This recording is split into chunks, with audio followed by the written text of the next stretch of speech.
विद्याश्री परिवार के प्यारे प्यारे बच्चों को अपनी हिंदी अध्यापिका का प्यार भरा नमस्कार। आज हम शुरू करने जा रहे हैं पल्लव की पाठ्य पुस्तक से पाठ नंबर 8, जो कि है आंखों में अटका लद्दाख। इसके लेखक हैं डॉक्टर प्रदीप भारद्वाज जी। इसमें लेखक ने अपनी यात्रा का बहुत सुंदर वर्णन किया है। लेखक कहता है कि उसने देश विदेशों की बहुत सी यात्राएं की हैं। कुछ यात्राएं ऐसी हैं जो लेखक कहता है कि उसकी आंखों में अटक के रह गई हैं, मतलब आंखों में समा सी गई हैं। ऐसी यात्राएं उसने की हैं, उसे ऐसा लगता है कि इन यात्राओं को मैं कभी भूलूं ही ना। मैं जब भी आंखें बंद करूं तो मुझे वो दृश्य मेरे सामने ही आ जाएं। ऐसी ही यात्रा उसने की है लद्दाख की। लेखक कहता है कि उसने जो लद्दाख की यात्रा की है ना, वहां के जो प्राकृतिक सुंदरता को महसूस उसने किया है। लेखक चाहता है कि वो सुंदरता जो है प्रकृति की, वो उसकी आंखों में अटक कर रह जाए, मतलब उसकी आंखों में हमेशा के लिए समा जाए। वो जब भी वो आंखें बंद करे तो उसके सामने वो लद्दाख की जो उसने यात्रा की होती है, उसके जो प्राकृतिक दृश्य उसने सुंदर सुंदर देखे होते हैं, वो उसके सामने ही ऐसे उसे लगे जैसे कि वो अभी भी यात्रा कर रहा है। लेखक कहता है कि वो अपने दोस्तों के साथ, अपने परिवार के साथ जून के महीने में कहा जाता है लद्दाख की यात्रा करने जाता है। तो आइए हम भी चलते हैं लेखक के साथ उन प्राकृतिक दृश्यों का, सुंदर सुंदर दृश्यों का नजारा लेने के लिए अपने इस पाठ में, जिसका नाम है आंखों में अटका लद्दाख। साथ लद्दाख जाने की एक योजना बनाता है। दिल्ली में भीषण गर्मी पड़ रही है। हवा क्या है, आग की लपेटों की तरह बदन में लग रही है। इसलिए लेखक कहता है कि इतनी गर्मी के कारण लेखक ने निजी मोटर कार से सुबह 4 बजे दिल्ली से चलने का निश्चय किया। इतनी रात में ही उन्होंने तैयारी कर ली, ताकि क्या हो, रात में तैयारी इसलिए की ताकि वो सुबह जल्दी उठकर जा सके।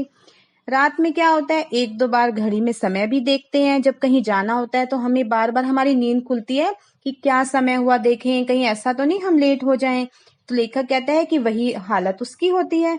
तो वो बार बार क्या करता है, घड़ी में समय देखता है।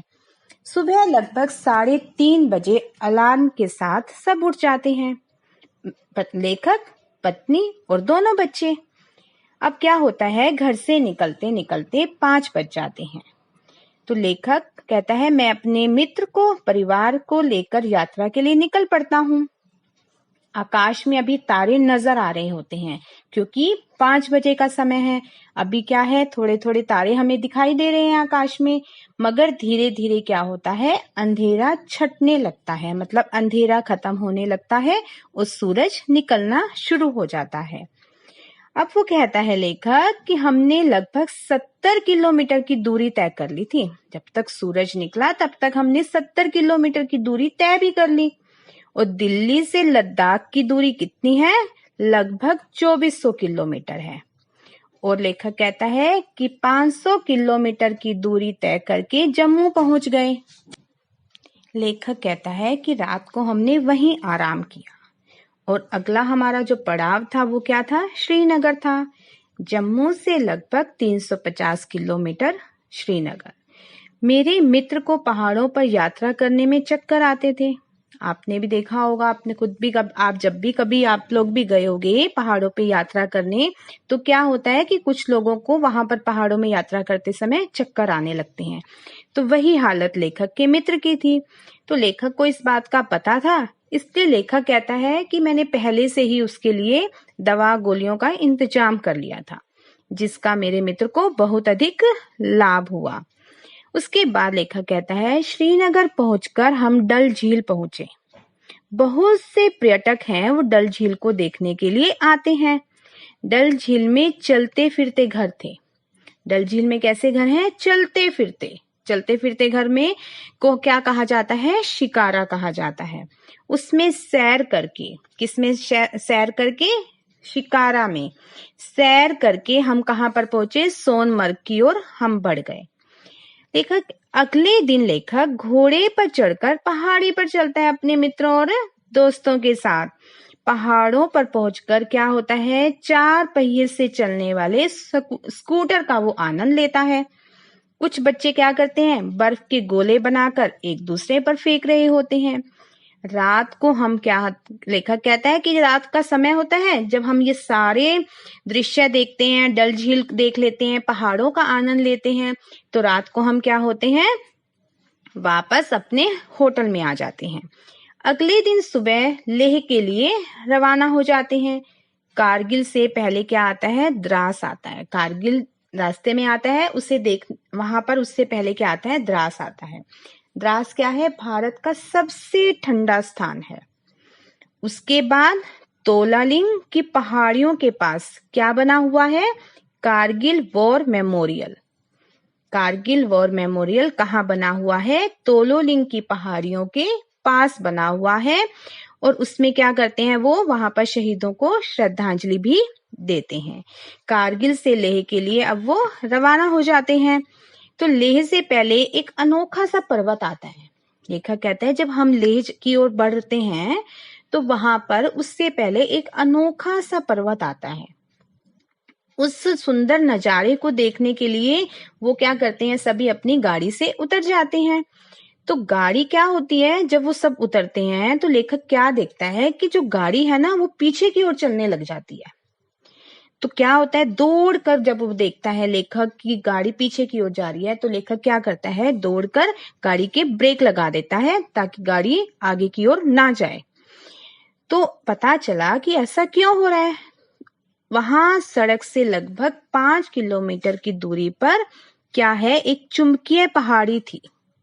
एक चुंबकीय पहाड़ी थी, जो चुंबकीय क्या करता है, चुंबक लोहे को अपनी ओर खींच लेता है।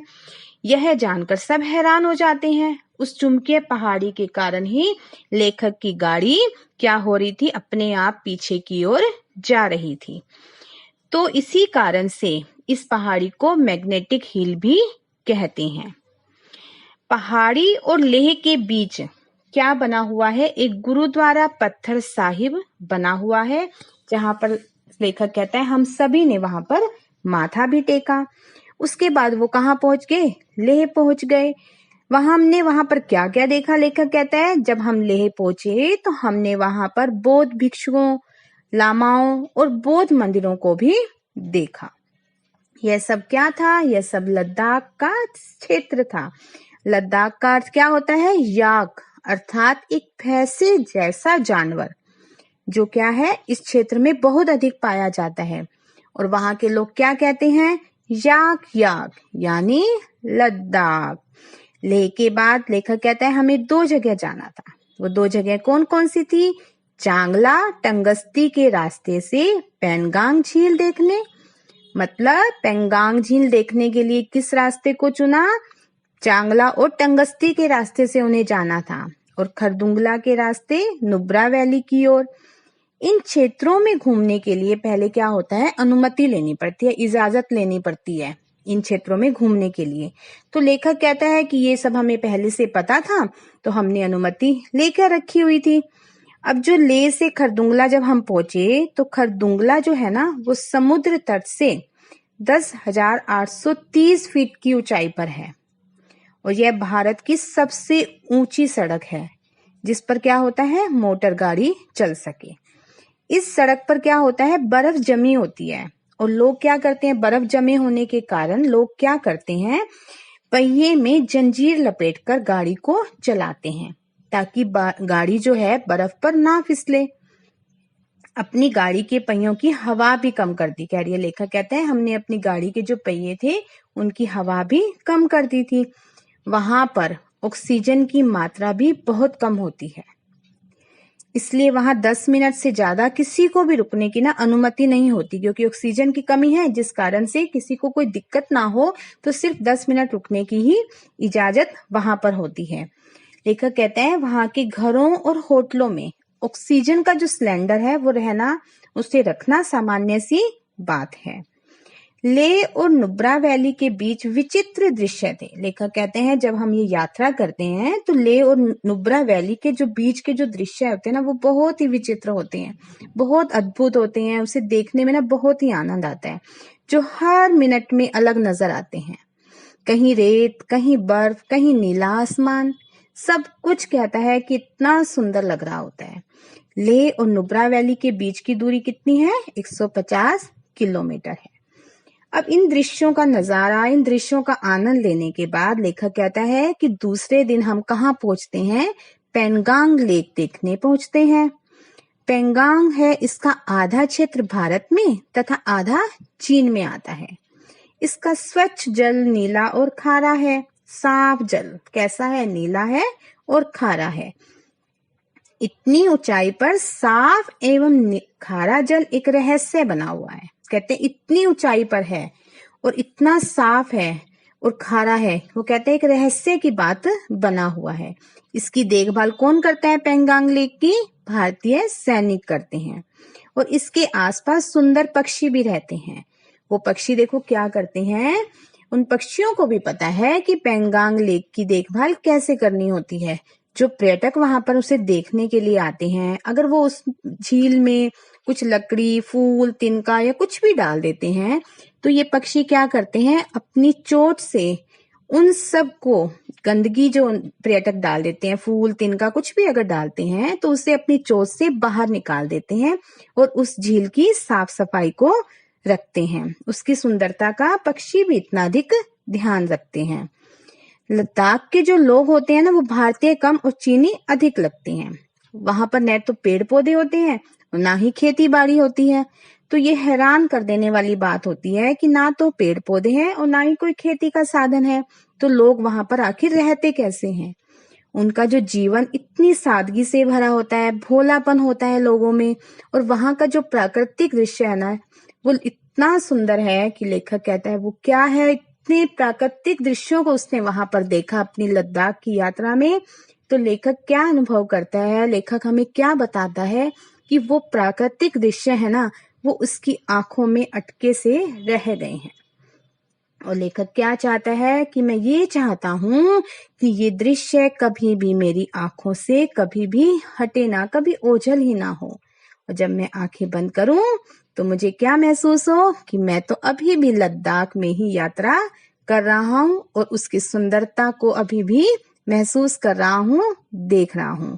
तो ये थी लेखक की लद्दाख की यात्रा। तो आपने भी महसूस किया होगा उन प्राकृतिक दृश्यों को लेखक के साथ साथ। आशा है आपको पाठ बहुत अच्छे से समझ में आ गया होगा। धन्यवाद।